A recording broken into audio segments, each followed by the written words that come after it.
أعوذ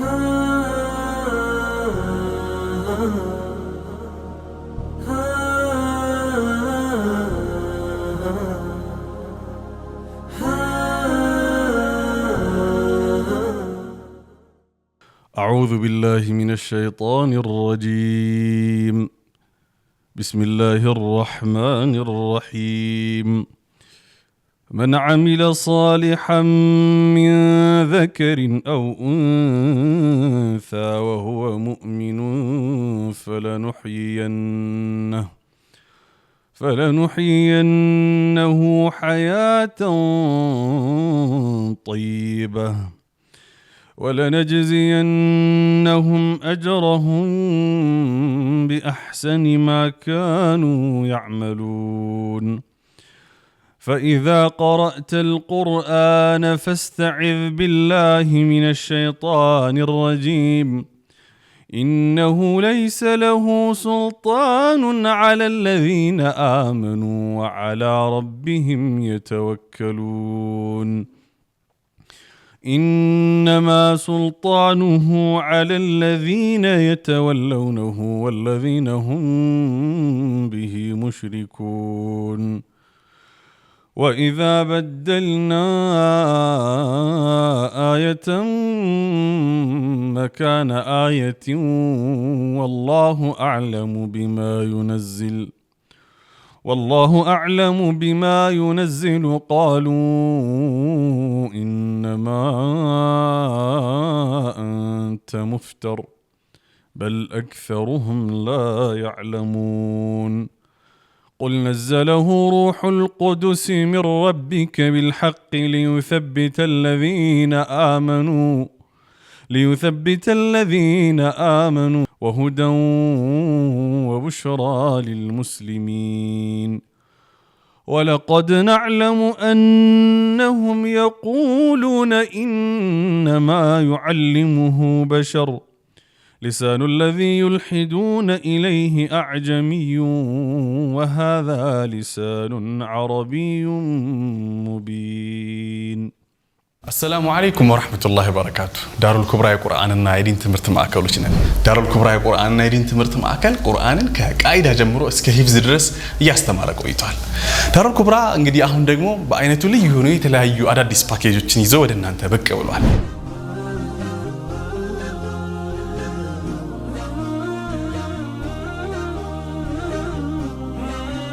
የኪታብ ወይ መሰረታዊ የዲን ትምህርቶችን መታገኙበትን ፓኬጅ አዘጋጅተናል። በፊቅህ በሐዲስ በሲራና በአቂዳ በሰርቲፊኬት ደረጃ መታገኙበትን እድል አመቻችቶላችኋል። ምናልባት ቁርአንን በአካል ወይም በኦንላይን የማንበቢያ ጊዜ ካጡ በ15 ቀን ያለ ኡስታዝ መታነቡበትን የቪዲዮ ኮርሶችን አዘጋጅተንላችኋል። ተርቢያ በጣም ወሳኝ ነገር ነው። ከቤቱ ሆነው በኦንላይን ሊያገኙት የሚችሉ የልጆች አስተዳደግ በቁርአን ምልከታ በሚል ርዕስ ትሬኒንግ አዘጋጅቶላችኋል። ተጨማሪ ፓኬጆችን ማግኘት ከፈለጋችሁ ዳሩል ኩብራን ምርጫው ያድርጉ።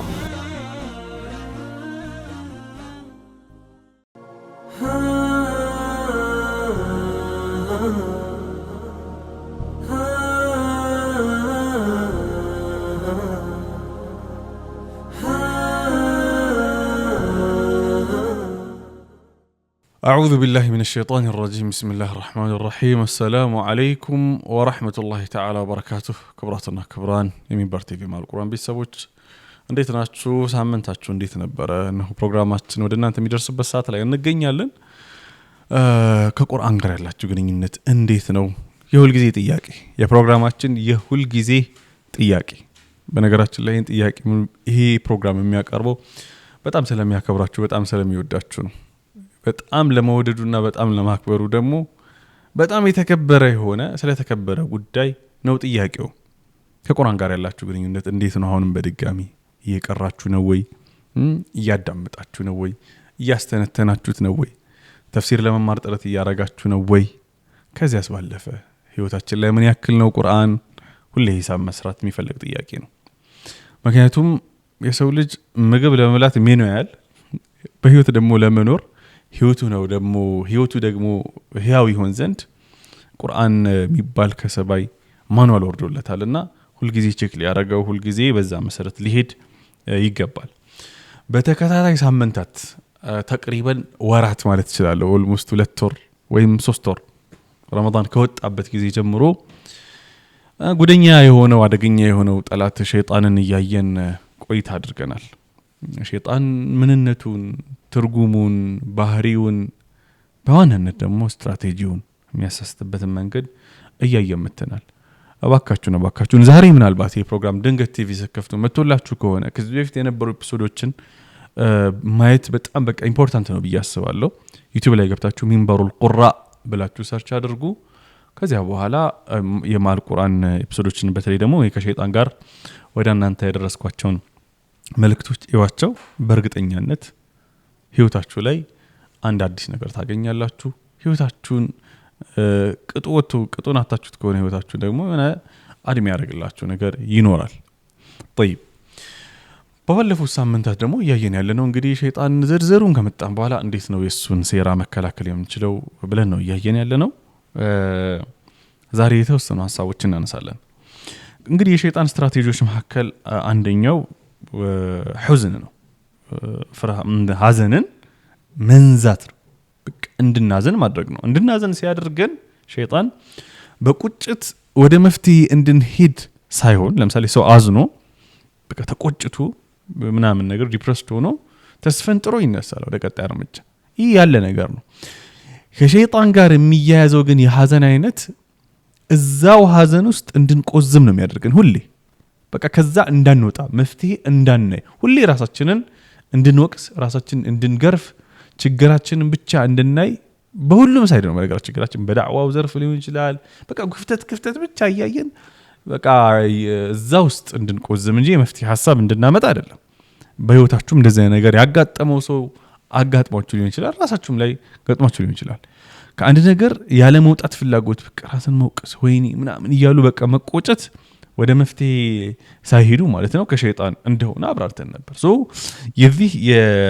የዚህ ስፔሲፊክ ጉዳይ ምንድነው ማስታገሻ ሊሆን የሚችለው ነገር ምንድነው?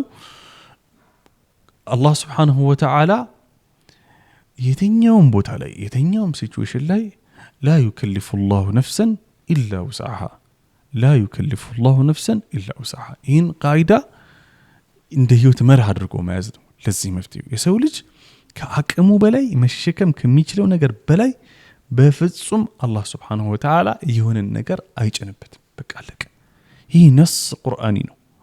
የሰው ልጅን ክሬት ያደረገው እኛን የፈጠረን አላህ Subhanahu Wa Ta'ala የተናገረው ነገር። ስለዚህ ምንም አይነት ነገር ሲመጣ ይሄ እኔ ልሸከመው የምችለው ነው።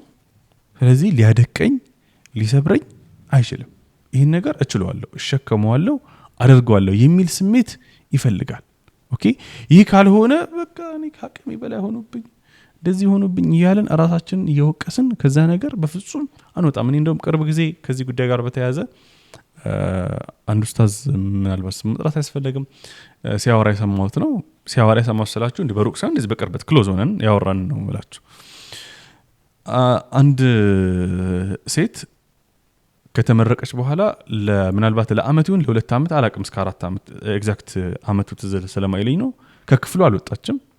በእነዚህ ሁሉ ጊዜያቶች ውስጥ እናቷን አናግራ አታውቅም። እና ምግብ በቃ ጀስት እንደዚህ ይቀርብላታል። ከዛ በኋላ ይነሳል ይቀርብላታል። ክፍሏ እንዴት ተከፍቶ ማለት ነው እንዴት ተቀምጦላት ነው ውስጥም ገብቶ ሰው እንዲያናገራት አትፈልግም። ድንገት እናቷ በቃ በስንት መከራ ይዛት መታ በቃ አንተ ከሆንክማ በቃ ላውራ አለችኝ ይላል ኡስታዙ። አንተ ከሆንክ ላውራ እንጂ ማንንም ማውራት አልፈልግም ነበር እስኪ ልስማህ መጥተለው። በነገራችን ላይ በቴራፒ ህግ ሰው ተግርዶ ወደ ህክምና ቦታ አይመጣም። በገዛ ፍቃዱ ለመለወጥ መፈለግ አለበት መጀመሪያ። ተግባባን? ይሄ ሳይሆን በግድ ካመጣችሁ አያክሙላችሁ። ይሄ ቴራፒ ላይ የሚታወቅ ህግ ነው። ነገር ግን እሷ በስተመጨረሻም ቢሆን ፍቃደኛ በመሆኗ በቃ ብዙ ከአወራች ምናምን ካለች በኋላ እቺ ልጅ በቃ ያለችበትን ያሳለፈችበትን በቃ ዲፕረስድ ሐዘን ውስጥ የገባችበትን ጭንቀት ውስጥ የገባችበትን ነገር ለኡስታዙ አካፍለው ከዛ በኋላ መዳን እንችላለች በአላህ Subhanahu Wa Ta'ala ፍቃድ። ነገር ግን በጣም ብዙዎቻችን ከዛ ሁኔታ ለመውጣት ፈቃደኛ አንሆንም። ለዚህ ደግሞ ዋነኛው ምክንያት እችላለሁ መውጣት እችላለሁ አላህ Subhanahu Wa Ta'ala ከአቅሜ በላይ የሆነ ነገር አይጭንብኝም የሚለው እምነት የእውነት ስለማንም ነው ፖይንቱ እናገኛችሁኝ ስለዚህ ይሄን ማመን በጣም ኢምፖርታንት ነገር ነው ከሸይጣን ሐዘን ውስጥና መፍትሄ ሳይሆን ዝም ብሎ እዛ ደዋማ ውስጥ እዛ ሰርክል ውስጥ ሊያስገባን ሲሞክር ፌክ የሆነ ነገር እንደሆነ መረዳት በቃ አንተ ጭንቀት ውስጥ ገብተህ ሐዘን ውስጥ ገብተህ ሁሉ ጊዜ ራስን የምትወቅስ ከሆነ ወይኔ እድል አመለጠኝ ወይ እንደዚህ አመለጠኝ ወይ እንደዚህ ሸቀላለሁ በየነጋዴ ሆነ ወይ ደግሞ በቤተሰብ እንደዚህ ምናምን እንገባለና በቃ ፌክ እንደሆነ መረዳት ከሸይጣን እንደሆነ መፍትሄ ማይጠቆምህ ከሆነ መፍትሄ እየታየህ ካልሆነ ራስህን ብሌም ስታደርግ ሊሆን ይችላል ሐዘን ውስጥ ገብተሽ ሊሆን ይችላል መፍትሄ ማይታያችሁ ከሆነ ከሸይጣን ነው ይሄን አንደርስታንድ አድርጉ ከዚህ ደግሞ ለመውጣት የመጀመሪያው አይከሊፉ الله نفسا الا وسعها በደንብ መረዳት ነው ይሄ ስሜት ካለ መፍትሄ ማየት እንጀምራለን ማለት ነው ይሄ መጀመሪያው ከሸይጣን እንግዲህ ማምለጫ መንገድ ነው ሁለተኛው ለምሳሌ የሸይጣን ስትራቴጂ ብለን ካነሳናቸው ነገሮች መካከል ነዝግ ነው ነዝግ ብዙ ቦታዎች ላይ ተጠቅሷል ሜንሊ ነብዩላህ ዩሱፍን ታሪክ አንስተን ነው እኛ ለማብራራት የሞከርነው ምናልባት መለስ ብላችሁ ማየት ትችላላችሁ ነዝግ ማለት በጣም ኢሞሽናል በመሆንበት ደማችን በሚሞቅበት ስላችሁ ሜንሊ ያው ሰው ደሙ ሲሞቅ መጥፎ ነገር ነው የሚያደርገው እንጂ ጥሩ ነገር ያደርግም ማለት ሲደሰት ደሙ ይሞቃል ኦብቪየስ ግን ሰው ሲደሰት በጣም ሲቆጣ ምናምን እንደሚያደርገው አይደለም የሚያደርገው ኦኬ አላኩል ያህልም በዚህም በዚያ ሁኔታ ላይ አይሆኑ አይነት ነገሮችን ለምሳሌ አሁን በጣም ስንቆጣ ምናምን ነገር ሸይጣን በልበል ምታው ተሳደብ ወስን ፈርም ምናምን የሚል ስሜቱ ይመጣብናል የታወቀ ነው ማለት ሰው በጣም ሲናደድ ሲበሳጭ ይሄ ስሜት ይመጣል እዛች ሞመንት ላይ ሸይጣን እኛን አታክ ለማድረግ የሚሄድበት መንገድ ነው ነዝግ ማለት وإما ينزغنك من الشيطان نزغ فاستعذ بالله የመጀመሪያው እንግዲህ እዛው ላይ መፍትሄው ተቀምጧል فاستعذ بالله በአላህ Subhanahu Wa Ta'ala ተጠበቅ አዑዙ ቢላህ ማለት አላህን እንድናስታውስ የመጀመሪያውን በር ይከፍትልናል ኦኬ የመጀመሪያው በር አላህን ማስታወስ ነው እዛ ቅጽበት ላይ ከዛ አላህን አስታውሶ ምናልባት ቆመን ከነበረ መቀመጥ ተቀምጠን ከነበረ መነሳት እንደዚያም ሆነን አህዋላችን ሊበርድልን የማይችል ከሆነ ዞር ማለት ከቦታው አዑዙ ቢላህ ብሎ ዞር ማለት አዑዙ ቢላህ ብሎ መቀመጥ ውዱ የሌለን ከሆነ ውዱ ወደ ማድረግ መሄድ እነዚህ ነገሮች ከኛ ከግላችን አንፃር የምናደርገው ነገር ነው አተሞመንት ደግሞ በቻልነው አቅም ኢድፋዕ ቢለቲ هي احسن የሚለውን የቁርአን መርህን ለመተግበር ጥረት ማድረግ አሁን የሳወራው ቀላል ሊመስላችሁ ይችላል ግን አይደለም ከአላህ ጋር ጥሩ ኮኔክሽን ይፈልጋል ይሄ ጉዳይ በደንብ ኮኔክትድ መሆን ይፈልጋል አላህ Subhanahu Wa Ta'ala በጣም መጥፎ የነበረው ሰው فاذا الذي بينك وبينه عداوه ጥላቻ ያለው ሰው አንተና በሱ መካከል መልካምን ነገር ስታረግለት ምን ይላል كانه ولي حميم በቃ ወልይ የሚለው እኮ ቃል ኖርማል በጣም የቀረበ ወዳጅ ማለት ነው አላህ Subhanahu Wa Ta'ala በጣም ቅርብ የሆኑ ባሮቹን ወደ ራሱ ለማስጠጋት ሲፈልግ የሚጠቀመው ቃል ነው አላ ኢነ አውሊያ አላህ لا خوف عليهم ولا هم يحزنون ኦኬ ኢነ ወልይ አላህ الذي نزل الكتاب ወልይ የሚለው ቃል በጣም ኢምፖርታንት ቃል ነው ቁርአን ውስጥ ኢምፖርታንሱም ደግሞ ከምን አንፃር ነው በጣም ቅርበትን ስለሚያሳይ ነው ከሆነ አካል ጋር በጣም ቅርበትን የሚያሳየው ስለዚህ ይህ አካል በጣም ለምሳሌ ተቆጥቶ ምናምን ነገር አይሆን አይነት አክሽን ሊወስድ ሲል በዚህ በኩል ያለው ሰው ወይ ደግሞ እኛ በጣም ተቆጥተንበት የሆነ ሰው በቃ ማይሆን አይነት ውሳኔ ከምን ወስን እንዳበሳጨን እያወቀ እንደተበሳጨን እያየ ነገር ግን ኢድፋዕ ቢለቲ هي احسن መልካም በሆነ ነገር በቃ ለሱ ሪአክት ማድረግ ነው እሱን የበለጠ እኛ ጋር እንዲቀርብ የሚያደርገው እንዲታዘዘን ከፈልገን ሆነ ስራም እንዲሰራ ፈልገነው ከሆነ እንዲያሸቀለን ፈልገው whatever ብቻ كأنه ولي حميم ያ አካል ወዳጅ ሆኖ እንዲመጣ ሸይጣንንም ስትራቴጂ ኢብጣል ለማድረግ ብሬክ ለማድረግና ለመስበር በጣም ወሳኝ ሆነ አላህ Subhanahu Wa Ta'ala ቴክኒክ ነው አላህ Subhanahu Wa Ta'ala በቁርአኑ የነገረን ቴክኒክ ነው ኢድፋዕ ቢለቲ هي احسن በብስጭትና በመናምን እንትን ሌላ ዓለም ውስጥ እንዳንገባ ማለት ነው ሰው ህይወቱን እንዳለ ሚዘረብል የሚያደርገው ሞቅ በሚለው ዛት ነው ምናምን ኦኬ ይሄን በደም መረዳት ይፈልጋል ሌላኛው ኢምፖርታንት ፖይንት ከዚህ ጋር በተያያዘ ሸይጣን በመሐከላችን አዳዋ ጥላቻን ለማስፈን انما يريد الشيطان ان يوقع بينكم العداوه والبغضاء ይህንን ሸይጣን ስትራቴጂ ውስጥ እኛን ጥላቻዋን መጣላትን መነታረክን ልዩነትን ምናምን ማስፋት የሱ ስትራቴጂ እንደሆነ አይተን ነበር። ከዚህ ጋር በተያያዘ እንግዲህ አላህ Subhanahu Wa Ta'ala በቁርአን ውስጥ ደግሞ የሚጠቁመን እንደ መፍትሄ ተጋፉል ነው ማለፍ ነው። ኦኬ በቃ አንዳንዴ አይቶ እንዳላየ መሆን ችላ ማለት ከዛ ውጪ ነገር አለመመዝመዝ። ሸይጣን ለምሳሌ በትዳር ውስጥ አንደኛ በጣም ኺላፍ ከሚፈጠርባቸው ነገሮች መካከል ትዳር ነው። ሚስት ጧት ላይ የሆነ ነገር ትናገራለች፣ የሆነች ቃልን ትወረውራለች።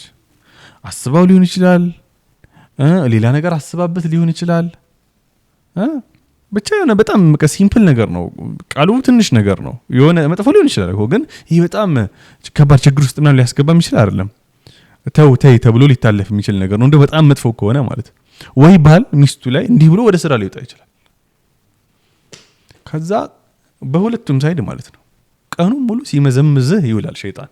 እንዴት እንደዚህ ማናት እሱ ማን ነው ምናምን እያለ በቃ እንዲህ ለማለት ፈልጎ እኮ ነው ተብትቦ ማታ ላይ ልክ ባል ቤቴ ሰላም ነው ብሎ ረስቶታል እኮ እኔ የተናገረው ነገር ሲመጣ፣ ወይም ሚስት አይ ባሌ እንግዲህ ደና ነው ዛሬ ደና ብሏል እንዴት ምናምን ሲባል እሱ ወይ ቦግ ብሎ ይመጣል፣ ወይ እሷ አተኩሳ ተጠብቀዋለች፣ ይተኳኮሳሉ። ከዛ በኋላ ልጅ ካለ በጣም ብዙ ትዳሮች አሉ በዚህ መልኩ የፈረሱ። ስንት ጓደኝነቶች አሉ፣ በጣም የስንት ዓመት ወዳጆች ሸይጣን በዚህ መልኩ ተጫውቶባቸው ማለት ነው። ስንት ሀገራቶች አሉ የፈረሱ። የሆነ ሀገር መሪ የሆነ ነገር ተናግሮ እንዴት ምናምን ብሎ በቃ ፊጃሂልያ ስንት ታሪክ አለ። ለምናምን አመታት ሰዎች የተዋጉበት كيف تقول لي كلاما كهذا ምናምን ብሎ ማለት ነው። ኦኬ لولا التغافل ما طاب عيش ولا دامت موداته። አይቶ ማለፍ ባይኖር ኖሮ ወይም ነገርን ከልኩ ላይ አለማግዘፍ ባይኖር ኖሮ ህይወቱን ላይ አይጥመም ነበር። አብሮ መኖርም የሚባል ነገር ውስጥ መወዳ የሚባል ነገር፣ መግባባት፣ ረህማ የሚባል ነገር አይኖርም ነበር። ስለዚህ ይሄ በጣም ኢምፖርታንት ነገር ነው። ቀላል ሊመስላችሁ ይችላል፣ ግን ህይወታችሁ ላይ አስቡት። ለምሳሌ ትዳር ውስጥ ሊሆን ይችላል፣ ንግድ ውስጥ ሊሆን ይችላል፣ ጓደኝነት ሪሌሽንሺፕ ውስጥ ሊሆን ይችላል፣ ዋትኤቨር ብቻ ማንኛውም አይነት ግንኙነት ውስጥ አስቡት። በትንሽ ነገር ሰው ነገር ተናግሮ እንትን አስቡ ነው እኮ ምናምን ብላችሁ መዝመዛችሁ ወይም ሰንበዲ መዝምዞ ከዛ ህይወታችሁ የተመዘመዘ ማለት ነው። በጣም ከባድ ነገር ነው ያ ጀማዓት الخير። በጣም ማሰብ ይፈልጋል። እዚህ ይሄኛውን ደግሞ በዚህ መንገድ ነው ማለፍ የሚቻለው። ለዚህ ማሳያ ከሆነ ነገሮች መካከል ለምሳሌ የነብዩላህ ዩሱፍን ታሪክ ሰው እኮ ተናገረኝ አይደለም፣ ትንሽ ቃል አወጣ ምናን አይደለም፣ ይሆናል ነገር ከልክ በላይ ማለፍ አይደለም። ወንድሞቻቸው ያን ሁሉ ነገር አርጓቸው ማለት ዝም ብላችሁ አስቡት። አንድ ሰው ከአባቱ ተነጥሎ ከአባቱ ሲነጠል ደግሞ ጉድጓድ ውስጥ ተወርውሮ ከዛ በኋላ ከጉድጓድ ውስጥ መወርወር ብቻ አይደለም፣ ይሄ ነብይ እኮ ሊተርፍም ላይተርፍም ይችላል ነበር እኮ። እንደው ጉድጓድ ውስጥ በጣም ከባድ እኮ እንዴት እንደወረወራቸው ራሱ አላውቅም። አላህ መቼም በህክማው ነው የተረፋቸው ነብዩ ዩሱፍን። ጉድጓድ ውስጥ ተወርውሮ ከዛ በኋላ ድንገት ተረፉ ደግሞ። ከዛ እንደ ባሪያ ተሽጠው ከዛ በዚህ ምክንያት ደግሞ አባታቸው ለ20 ዓመት ምናምን አካባቢ አይናቸው ታውሮ ከዛ ይህ ሰው በሴት ተፈትነው በባለስልጣን ሴት ተፈትነው ከዛ እስር ቤት ገብተው እስር ቤት ያለውን ስቃይ እንግዲህ እስር ቤትን የቀመሰ ሰው የገባ ሰው ወይም ዘመን ሊጠይቅ የሄደ ሰው በደንብ ያውቃል። ከዚያ በኋላ የሀገረ ገዢ ሆነው ወንድሞቻቸው ይሄን ሁሉ ነገር ያደረጉባቸው ወንድሞቻቸውን ሲያገኟቸው لا تثريب عليكم اليوم يغفر الله لكم ያሏቸው። አይ ኖ ይሄ ነብይ ስለሆኑ ነው ምናምን ልንል እንችላለን። ኡላኢከ الذين هدى الله فبهداهم اقتدي ነው ፖይንቱ። አላህ እነዚህ አላህ የመራቸው ናቸው፣ የእሳቸውን ፈለግ ተከተሉን ያለን በቃ አለቀ። ሞዴሎቻችን እነዚህ ናቸው።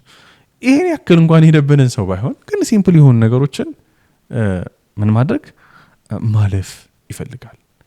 ምን እንዳላየው ነው ማለፍ ይፈልጋል።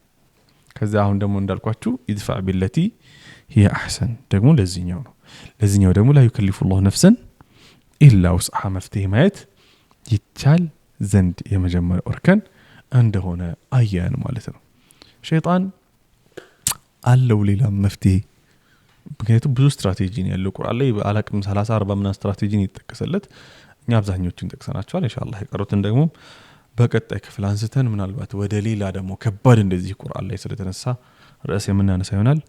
ያነሳቸውን ሐሳቦች እንዴት ነው ህይወታችሁ ላይ ያጋጥማችሁ ያቃል ወይ? እስኪ ሐሳባችሁን ምናልባት ይሄንን ፕሮግራም በቲቪ የምትከታተሉ ካላችሁ ላይቭ ማለት ነው በ9282 ኤምኪውን በማስቀደም እንዳትረሱ። ኤምኪው ማለት የማአል ቁርአን የምናኪው ተወስዶ ነው የሃኮድ ነው። ስለዚህ በዛ መልኩ አድርሱን። ዩቲዩብ ላይ ደግሞ እያያችሁ ያላችሁትና ወንድሞች ሐሳባችሁን ኮሜንት ላይ አስቀምጡልን። የሸይጣን ነገር በጣም ብዙ መወራት፣ ብዙ ኮርሶች፣ ብዙ ዳዕዋዎች፣ ብዙ ግንዛቤ ማስጨበጫዎች መደረግ ያለበት ጉዳይ ነው። ቁርአን በጣም ነው ኢንቴንሲሊ ነው ቁርአን ሸይጣንን ያነሳው። እኛ ደግሞ ኢንቴንሲሊ ነው የረሳ ነው። በጣም የሚያሳዝን ሁኔታ ተቃራኒ ማለት ነው። አራባና ቆቦ ቁርአን ፋይን ተذهبون ነው የሚለው። ወዴት ነው የምትሄዱት? እኔ ወደዚህ ሄዱ እያልኳችሁ እኛ ወደዚህ ማለት ነው። በጣም የሚገርም ነገር ነው። አላኩል ሐሊን የዛሬው ቆይታችን በዚህና በቃለን። ሁሌም ዲስከስ አድርጉበት፣ ሐሳብ ሼር አድርጉ፣ ሌሎች ሰዎች አስተላልፉ። ለነበረን ጊዜ እጅግ አድርጌ ነው የማመሰግነው። ወሰላሙ አለይኩም ወራህመቱላሂ ወበረካቱ።